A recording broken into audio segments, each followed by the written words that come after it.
folks, here's my review of Laurier Astra. I got this watch on a great restock of December 11th, 2024. It arrived within 2 business days, so I've been wearing it since then. So here's my review.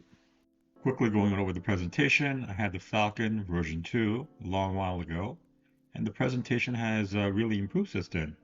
It comes in this really solid, what I assume to be a real leather, double door refrigerator looking box that is somewhat portable, and a poly watch tube like every other Laurier watch to polish out the acrylic crystals in case it gets scratched. So I'm going to give it a thumbs up for improvements since the last time I owned a Laurier.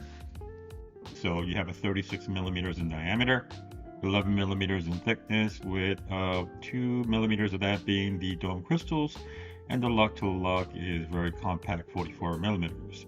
The lug width is 20 millimeters, which is a good news for everyone who has a bunch of watch straps laying around like casualties of war. And inside there is a Miura 9015 driving the watch. This is the usual, maybe like 10 to 30 second variant per day. Has 42 hours of power reserve. The movement also beats 8 beats per second, so you will have a very smooth sweep. Has hacking, and the winding is unidirectional clockwise.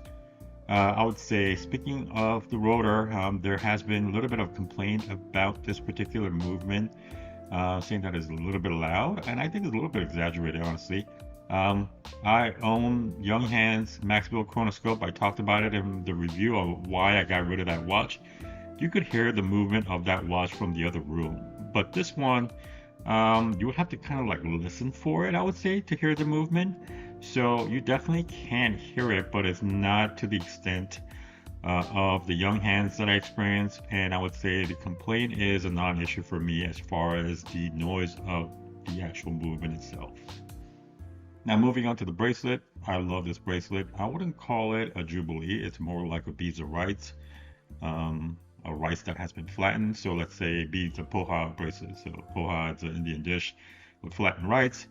So it's basically a flattened beads of rice bracelet. The articulation of the bracelet is pretty decent, and it really feels pretty good in your hands, like Flossie Carter says.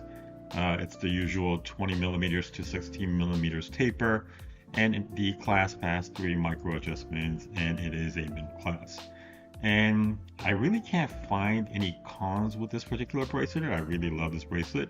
Especially for the $500 price point. I would say if there is a con, it would have to be that the max sizing for the bracelet is about 8 inches. So if you are jointly endowed and want to really show off that endowment by wearing a 36 millimeters on a, let's say, 8.5 inch wrist, you'll be out of luck with this particular bracelet. As far as the case, there is a slight turn down of the lugs. Turn down the lugs.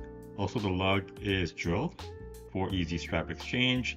The crown is also a screw down crown to account for the 100 meters of water resistance. And then the case back is a flat solid case back that really sits on the back of your wrist to decrease that hovering, the feeling that you get from sometimes having a case back that is really protruding out. Now going to the front of the watch or the front of the case, the hexalite or basically the acrylic crystals that people talk about when it comes to Laurier. What do I think about it? My mind could change if I start to get scratches on it, like, wrist of an owner of a psychotic cat or something like that. But so far, I have not gotten any scratches on it, and I love it because the clarity of the acrylic crystal is pretty much unmatched to any of the sapphire crystals that I have owned. Especially when you combine it with that white dial, which does a much better job of handling the glare. Those two combinations, there are certain times and certain angles where it looks like there is no crystals on the watch and you are looking directly at the dial with nothing in between. So, I'm a stickler for wanting to see the dial, and this acrylic crystal does a superb job, and I love it. And I love it so much that, in fact, I ordered another watch with acrylic crystal with a black dial just to see if I could experience that combination. Now for the star of the show, which is the dial. It's very classy, it's very retro. I would say it's also unassuming. There's heavy polishing on the baton hour markers that are really nicely done and works really well with the polishing on the sword hands. And with the clean white dial, you might think there might be a readability issue, but the high level of polishing on the hour marker sometimes makes it look black due to the reflection it causes of the objects around its face. So there hasn't been any type of readability issue for me. I also love the placement of the date wheel at the 6 o'clock mark, where for whatever reason is not as noticeable as the other ones that I have seen with the date wheel at the 6 o'clock mark. Now there is a circular ring of lume around the dial, which is somewhat different. It uses BGW9 lume, and the lume ring, as I will call it, being around the hour marker is kind of encompassing the hour marker, provides a contrast in a dark environment where you are able to distinguish the hour markers because it's black in a dark environment because there's no lume on it against the actual lume ring, which will be bright. So you will be able to tell the time. Also, this type of configuration allows the heavy polishing on the baton hour markers because you don't need to apply any type of lume on it because the lume is actually around the ring. Therefore, in normal environment where there's sun and you are able to visibly see the watch, the heavy polishing on the hour markers works really well and it looks really, really good. Now the lume ring also provides a texture against the white dial so that it's not just flat. The middle of the dial without the lume stands out against a bit darker lume ring around the outside of it. And then for additional texture or element, there is a thin line in a cross pattern that goes horizontally from 3 to 9 and then vertically from 6 to 12. And along with all that, there is a call out of the Laurier brand, starting with the logo at the top, along with the branding, and then a phrase automatic, and then below in the bottom there is a phrase of the model, which is the Astra, in a classic car-like font.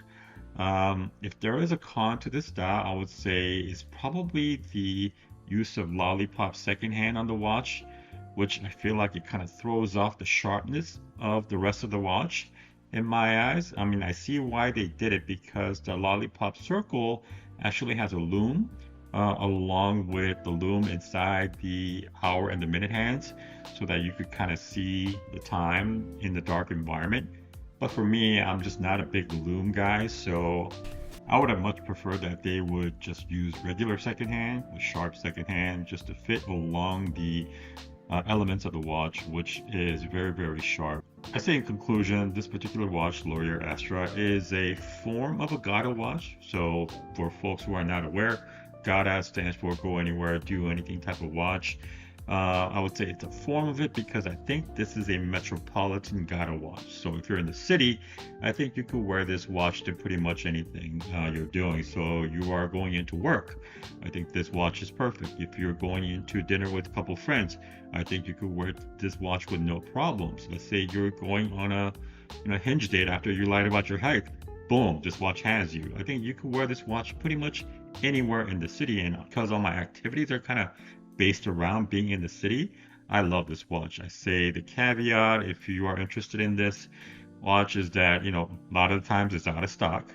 And then the second thing is if you are jointly endowed and have a huge wrist and for whatever reason want to wear a 36 millimeter because you like the look of this watch, this bracelet is not going to suit you. So that's it. If you have any questions, leave it in the comments. If you like the video, subscribe, like, and all that stuff, and peace out.